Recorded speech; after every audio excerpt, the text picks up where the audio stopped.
Hello and welcome to my channel. Say hi to a happy day. In this channel, I would like to share tales and stories I personally picked and are my kids' favorite book stories. Let's enjoy listening while I read to you Disney's Pinocchio, The Real Boy. The sun was just beginning to rise over Pinocchio's little village. The moment he awoke, Pinocchio leaped out of bed and ran to look at himself in the mirror. He laughed with joy when he saw his reflection. It hadn't been a dream. The blue fairy had made him a real boy. He smelled a wonderful scent coming from the kitchen. As he sniffed the air, Pinocchio felt a strange sensation. His mouth began to water. Is this what being hungry feels like? He wondered. Pinocchio put on his clothes and ran to the kitchen. There he saw his father, Geppetto, cooking a huge breakfast. There were eggs and pancakes and bacon and sausage and oatmeal and orange juice and toast and milk and muffins. And Pinocchio stopped trying to name everything in the table. Geppetto grinned when he saw Pinocchio. I wanted to cook you something special for your first breakfast, but I couldn't decide what to make, he said, so I made everything. Pinocchio's stomach rumbled as he looked at all the food. Well, come on, Geppetto said. Dig in. Pinocchio sat down and tried a bite of eggs. It's chewy, he said, his mouth full and soft and delicious. Pinocchio tried a little bit of all the food Geppetto had made. Every bite tasted different from the last. This is wonderful, Pinocchio said. Can we eat all day long? Oh no, Geppetto laughed. We'll be much too busy for that. I have so much to show you. Can we take the food with us? Pinocchio asked. That's an excellent idea, Geppetto said. We'll have a picnic. Geppetto packed a lunch and he and Pinocchio left to explore the village.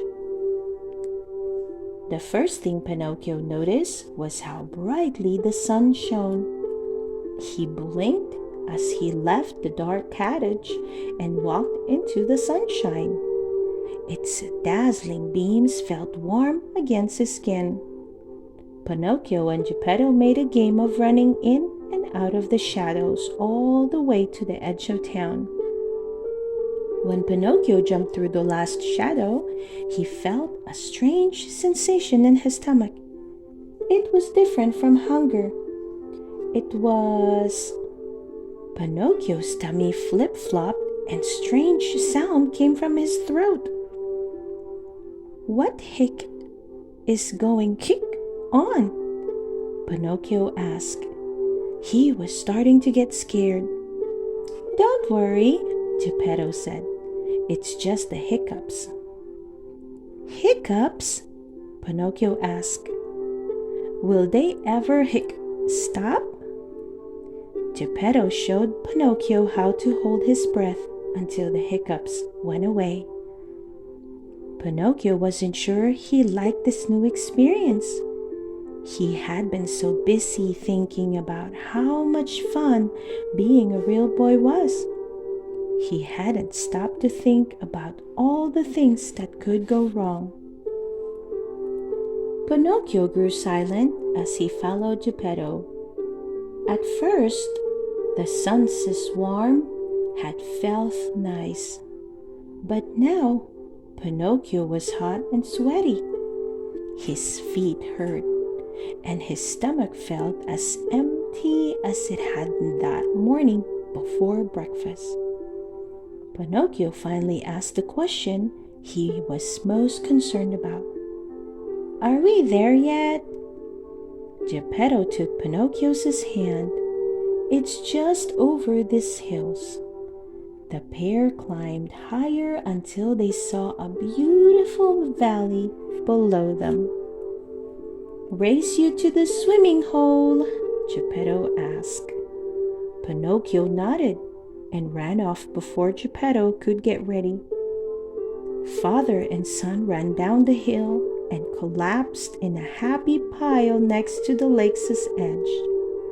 "Time for food!" Pinocchio cheered. Geppetto laughed and began unpacking the picnic basket.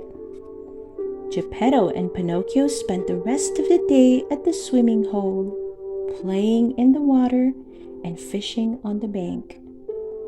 As they played, Geppetto told Pinocchio stories of many times he had visited the lake as a young boy. Pinocchio felt much better now that he had eaten and rested. The cool water was refreshing after their long walk from the village. Even when Pinocchio scraped his knee on one of the willow trees, it didn't upset him. He was starting to realize what an exciting place the world was. As the sun began to set, Pinocchio noticed a new feeling. His eyelids felt heavy, as though he could barely keep his eyes open. Then he yawned. "I'm tired," Pinocchio said, surprised at the realization.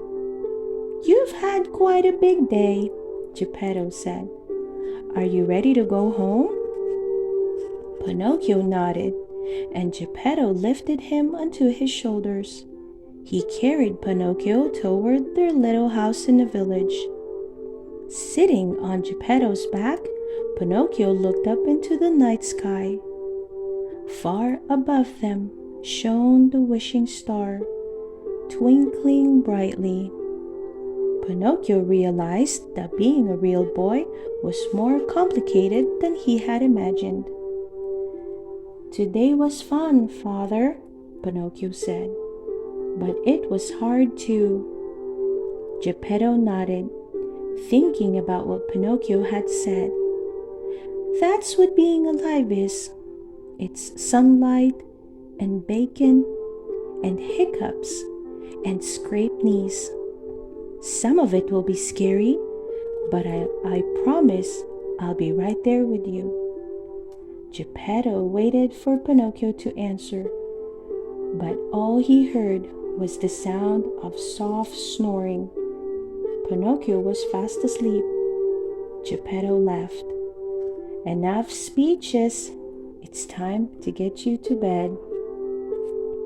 Geppetto carried Pinocchio as gently as he could to bed. He fluffed his pillow and then drew the blankets close under Pinocchio's chin. "Good night, my boy," Geppetto said, leaning in to kiss Pinocchio on the forehead. "Today was a dream come true. I cannot wait to share another adventure with you tomorrow." The end. I hope you enjoyed listening to Disney's Pinocchio, the Real Boy. Please don't forget to hit that like button and subscribe to listen to more of our favorite book stories. See you soon!